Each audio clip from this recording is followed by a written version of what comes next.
एक रात की बात है। पंकज रोज की तरह ही रात को टहलने निकला हुआ था।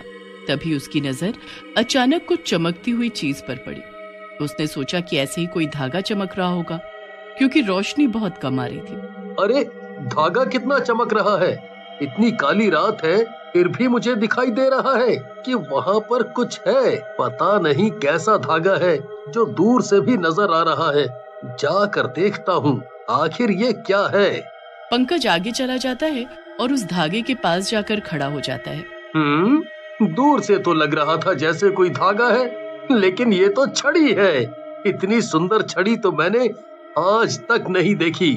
शायद किसी दुकान वाले की गिर गई होगी। बिल्कुल नई दिखाई पड़ती है। कोई नहीं, मैं इसको अपने घर ले जाता हूँ और देखता हूँ कि मेरे घर की कितनी शोभा बढ़ाती है। इतना बोलकर पंकज छड़ी उठा लेता है और अपने घर की तरफ चल देता है।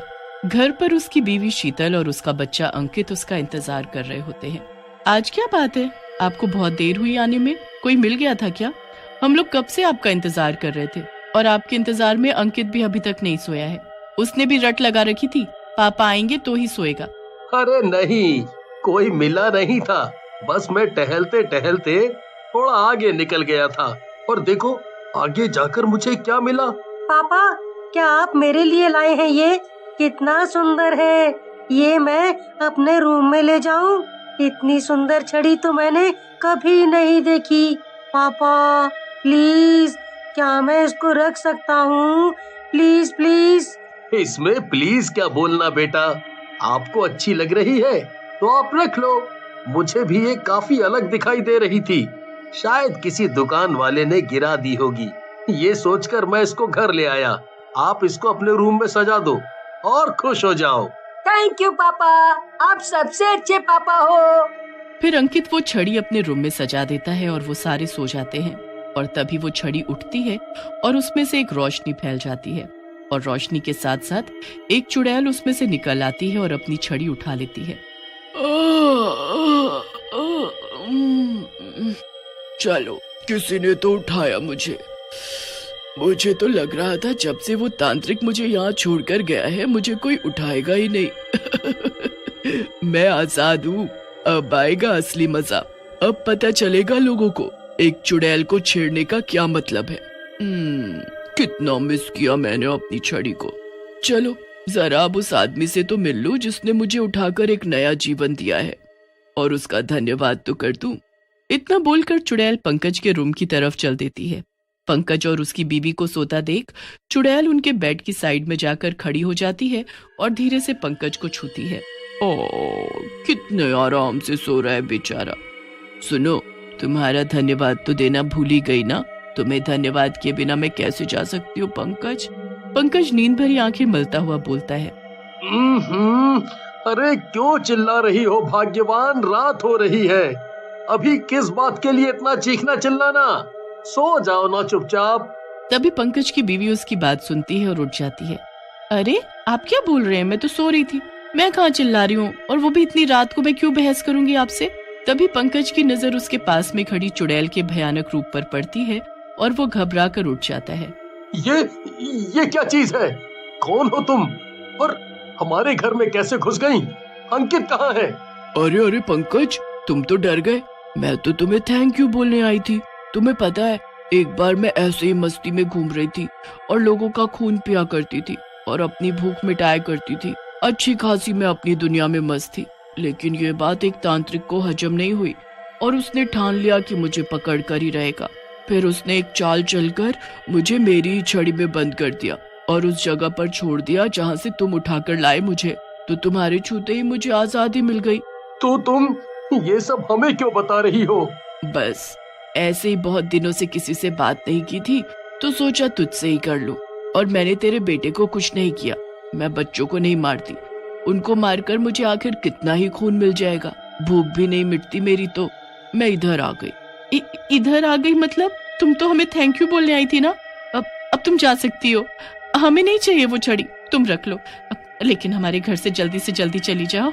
चुड़ैल शीतल की गर्दन पकड़ लेती। तुझे थैंक यू बोलने नहीं आई थी, और तू कौन होती है मुझे ऑर्डर देने वाली? इसी के साथ वो शीतल का गला दबाकर उसको मार डालती है। हे भगवान, तूने ये क्या किया? पंकज रोते हुए अपनी बीवी को पकड़ लेता है और बोलता है, ये तूने क्या कर दिया? मेरी बीवी को मार डाला। हमने तो तेरी मदद ही की थी ना, और तूने मेरा ही घर तबाह कर दिया। अब मैं तुझे नहीं छोड़ूंगा।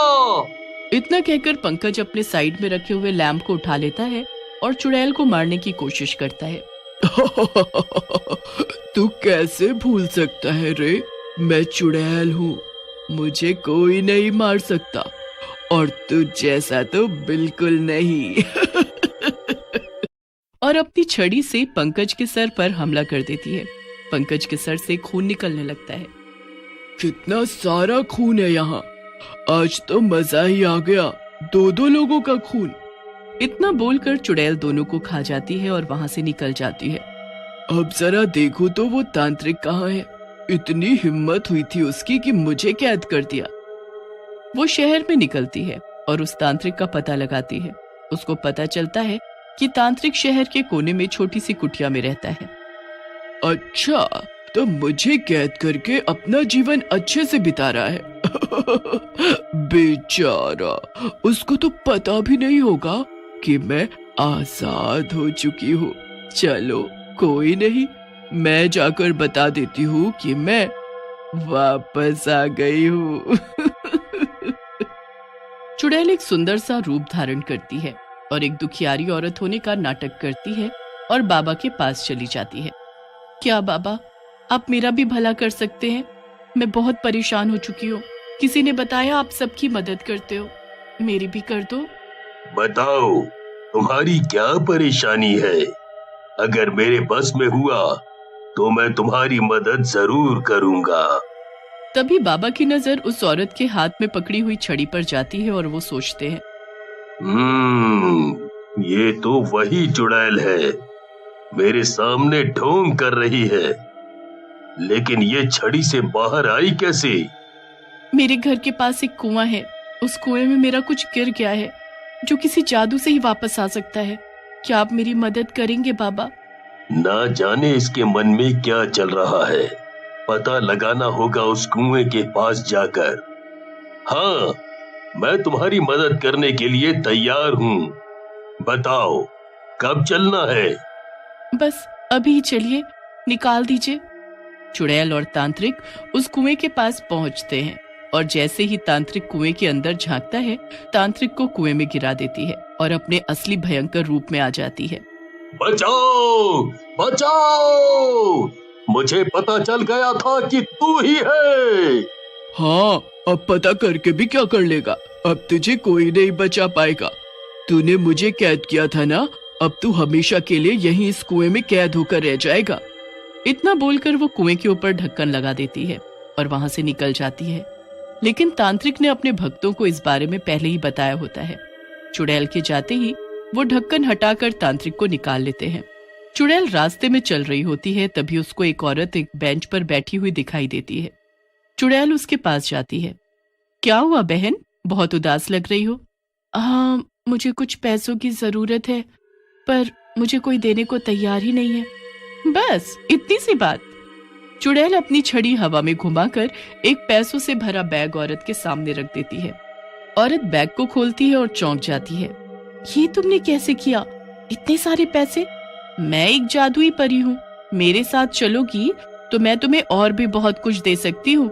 औरत चुड़ैल के साथ चल देती है और जैसे ही वो जंगल में पहुंचते हैं, तभी चुड़ैल अपना भयंकर रूप लेकर उस औरत के सामने खड़ी हो जाती है। तो तुम कौन हो? इतनी भयानक परी तो नहीं हो सकती, और तुम मुझे यहाँ क्यों लेकर आई हो?